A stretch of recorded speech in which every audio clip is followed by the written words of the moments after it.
Les grues en papier de Sadako. Le 7 janvier 1943, une petite fille naquit à Hiroshima, au Japon. Elle s'appelait Sadako Sasaki. Hiroshima était une ville ordinaire, traversée par la rivière Ota, avec des écoles et des marchés le long de ses rues. Personne ne connaissait la tragédie qui allait bientôt arriver, et les jours paisibles continuaient doucement.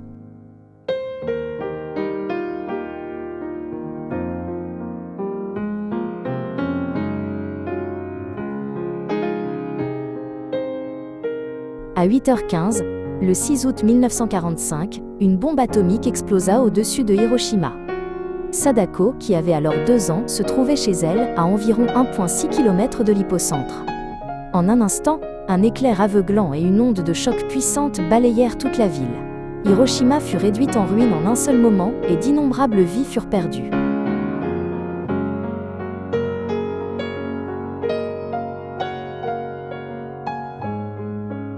Sadako survécut comme par miracle.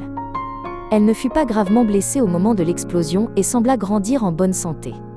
Après la guerre, elle devint une fillette pleine de vie qui aimait courir. Pourtant, les effets invisibles des radiations restaient silencieusement dans son corps.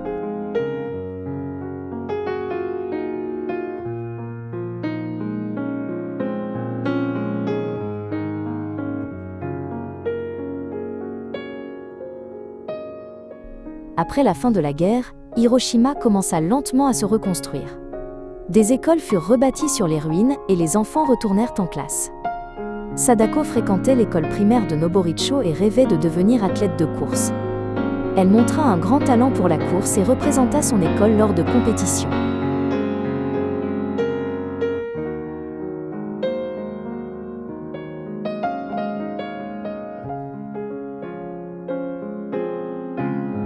À l'automne 1954, Sadako commença à ressentir des étourdissements pendant l'entraînement. Au début, elle pensa qu'il ne s'agissait que de fatigue, mais les symptômes s'aggravèrent peu à peu. Elle s'effondra même soudainement lors d'une journée sportive scolaire. Inquiète, sa famille l'emmena à l'hôpital.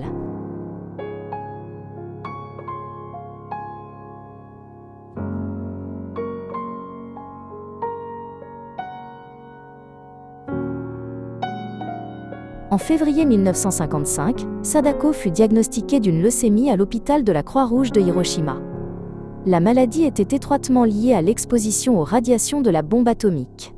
Le médecin expliqua avec soin qu'il ne lui restait peut-être qu'environ 1 an à vivre. À l'âge de 11 ans, Sadako fut hospitalisée et commença un long combat contre la maladie.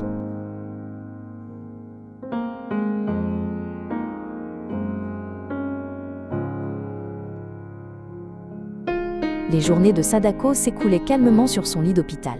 Par la fenêtre, le ciel au-dessus de Hiroshima restait clair et bleu.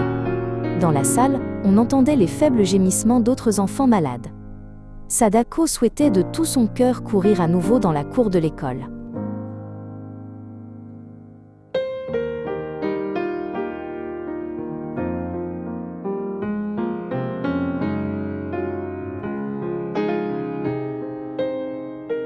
En août 1955, son amie d'hôpital, Chizuko, raconta à Sadako une légende sur les grues en papier. C'était une ancienne histoire japonaise disant que plier 1000 grues en papier permettait de réaliser un vœu. Sadako ne prit pas cette histoire pour une simple légende. Les grues en papier devinrent son espoir de vivre à nouveau.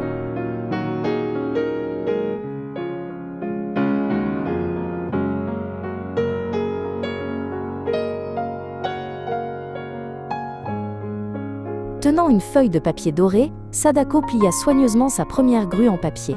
Lorsqu'elle manqua de papier coloré, elle utilisa des emballages de médicaments, du papier cadeau et même des sachets de médicaments. À chaque grue pliée, elle imaginait le jour où elle serait en bonne santé et courait de nouveau. Peu à peu, de petites grues en papier s'alignèrent sur le rebord de la fenêtre de l'hôpital.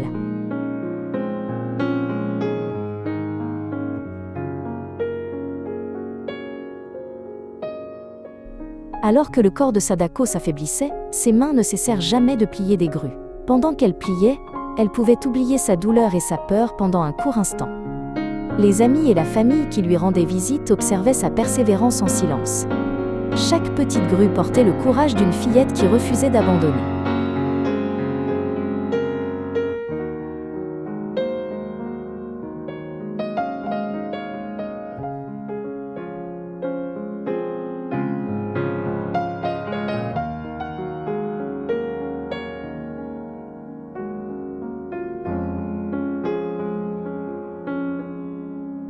À mesure que l'été et l'automne 1955 passaient, l'état de Sadako se détériora rapidement. Même manger devint difficile, et ses forces diminuaient visiblement. Pourtant, elle n'abandonna pas sa promesse de plier 1000 grues. L'objectif semblait lointain, mais ses mains continuaient de bouger.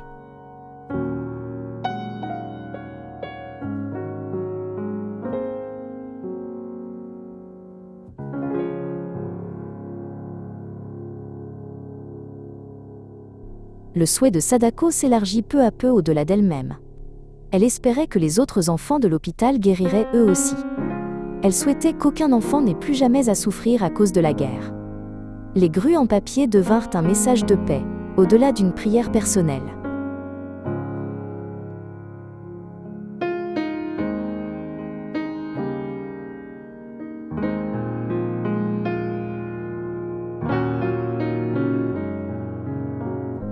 Le matin du 25 octobre 1955, Sadako s'éteignit à l'âge de 12 ans.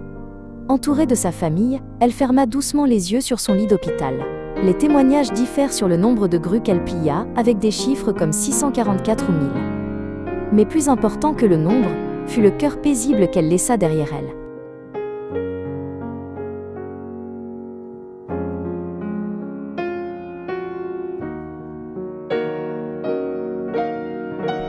Après le départ de Sadako, ses amis et sa famille continuèrent à plier des grues en papier. Ils voulaient poursuivre le vœu qu'elle n'avait pas pu achever. Les grues en papier ne restèrent plus seulement dans la chambre d'hôpital. Elles se répandirent dans le monde avec l'histoire de Sadako.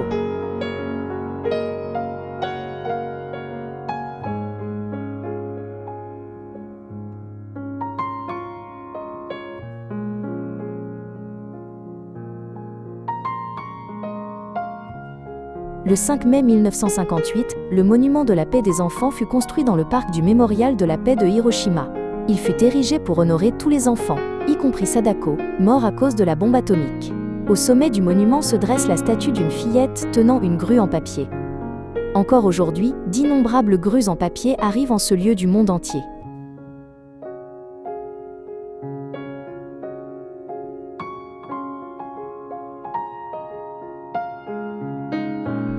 L'histoire de Sadako dépasse les frontières du Japon pour toucher le monde entier.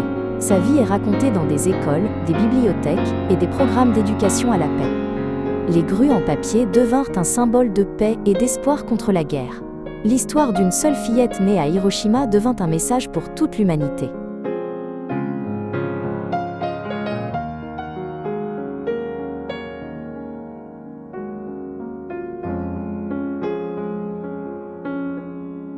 Sadako n'a pas choisi la guerre. Elle est simplement née à cette époque et en ce lieu. Sa vie montre les blessures que la guerre inflige aux innocents. Elle nous rappelle que l'avenir des enfants ne doit jamais être sacrifié.